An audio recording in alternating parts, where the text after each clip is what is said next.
Hi mga katinders! Welcome back again sa aking YouTube channel, Mami Teens 19. So gabi na ako naka-vlog at medyo naging busy ako. Dami akong ginawa kanina umaga at hapon at naka-nap time ako.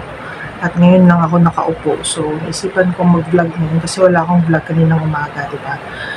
So ang topic natin ngayon ay para ito sa mga nag-iisa lang sa tindahan na walang reliever. Alam niyo noon mga katinders, nung nag-start ako 2019, basta pandemic yun, ay wala naman talaga akong relyebo sa tindahan. Ako lang mag-isa.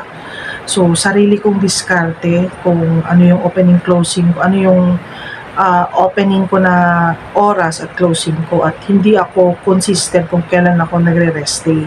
So basta kung may weekdays ako na close para makapag-recharge kasi nga walang reliever, at makaayos-ayos din sa aking makalat na aking mga napamili na hindi ko maayos-ayos kapag bukas yung aking store. So pag Sunday ay binigay ko na yung araw sa family ko, parang family day na. At yan din yung araw na parang relax yung panganay ko na anak kasi siya yung nagbubukas ng store. So parang may isang araw lang siya na wala siyang iisipin. So yun yung Sunday. So kaya binigay ko na yung Sunday ko sa family. Pero may times kapag palagi akong nagko-close ng weekdays, meron akong important na lakad, ay nag-open ako ng Sunday. Tulad nung last time, di ba?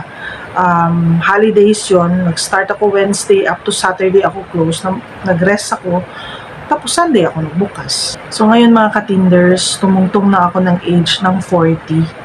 Gusto ko siyang i-enjoy yung aking, ito yung life ko. Ayoko yung, kasi dati natatie up yung aking oras sa tindahan. As in, Monday to Sunday ako nagtitinda. Parang wala talaga akong rest day. Kung meron lang talagang importante na lakad, mag-half day pa ako, magdaginot ba. Pero nakafocus talaga yung life ko sa tindahan. So, kontento ako na palagi dito sa bahay. Umaalis lang kapag may kailangan bilhin, lalong-lalo na may mga kulang sa store, grocery. So, ganun lang yung ikot ng mundo ko. So, ngayon, naisip ko na life is short, diba? Na gusto ko i-enjoy yung hard-earned money ko, na at the same time ay meron naman ako sarili kong kita. Yun na nga yung tindahan. So, yung ginawa ko, so sa Monday to Saturday, meron talaga ako isang close para yun yung parang mag-general cleaning ako, or higa lang, or mag-arrange ng mga paninda ko, mag-recharge, or pupunta dito sa aming wholesaler, mamili. Yun yung araw, weekdays yan. Or samahan ko yung mga anak ko pa downtown. Ayan, yun yung parang family time namin, na kasi minsan lang ako bumababa eh.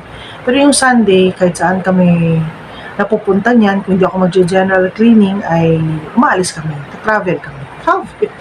Yun yung nakikita niyo sa mga vlogs ko na yung Mami Teens Travel. So, ganun yung setup ko kasi gusto ko lang enjoy ang buhay, no?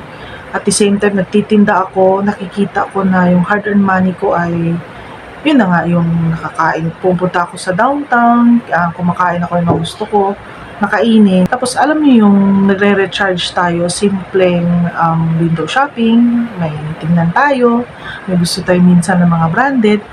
So, dun ko nilalaan yung oras ko para naman hindi ako ma-burn out, 'di ba mga katinders? Kasi napansin ko lang nung time na nag-focus ako sa tindahan ay marami akong namimiss, no? Na-miss ko yung downtown, para akong ignorante ba?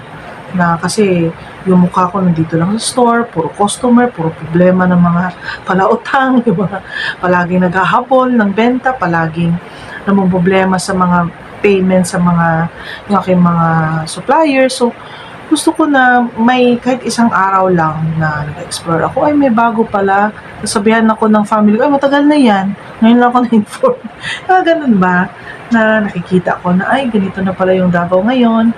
Ganito na pala yung may mga bagong uso pala, may mga bagong paninda pala. Kasi nakakapunta ko ng downtown ng weekdays. Unlike kung dito lang ako sa tindahan, yung parang later part, parang naboboard ako, mga katinders. Hindi ako nakakapag-recharge.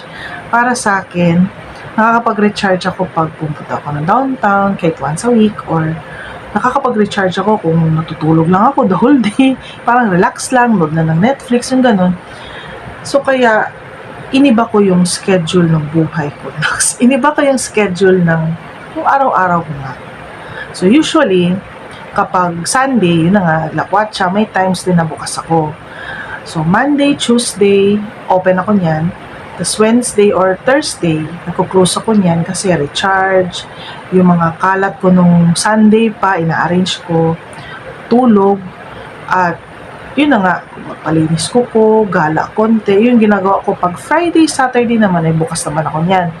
Pag Saturday, may times na matagal ako nag-open kasi household chores ako to the max dito sa loob, labada, yung mga ganyan. Pero nabubukas pa rin ako ng whole day. So, ganun lang yung cycle ng aking pagiging aking sari-sari store owner. Ayoko yung, kasi hindi kasi ako pwede na yung style ng iba na magko-close ng 1 to 3, mag-open ng 4, hindi kinakaya ng powers. Kasi medyo malayo itong lokasyon namin.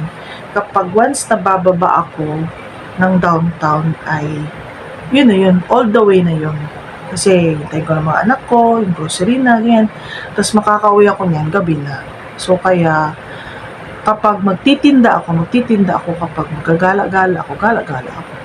Ganun yung style namin dun. So kayo ba, ano ba yung style niyo sa pagtitinda? More on focus ba talaga kayo sa tindahan or meron ba kayong weekly rest day? Meron ba kayong me time? Meron ba kayong time na mamili? Ano ba yung diskarte nyo sa buhay mga katinders? Pa-share naman kay Mami Tins. Comment down below if may para nababasa ko at baka pwede ko rin siyang i-vlog or i-apply sa aking personal na yung everyday ko na ginagawa. Okay? So, ito lang yung aking sharing for today at kung may mga tanong kayo, pwede kayo mag-comment down below at sisikapin kong sasagutin yung mga bawat tanong. Okay? Good night mga katinders. Happy selling sa ating lahat. Thank you for watching.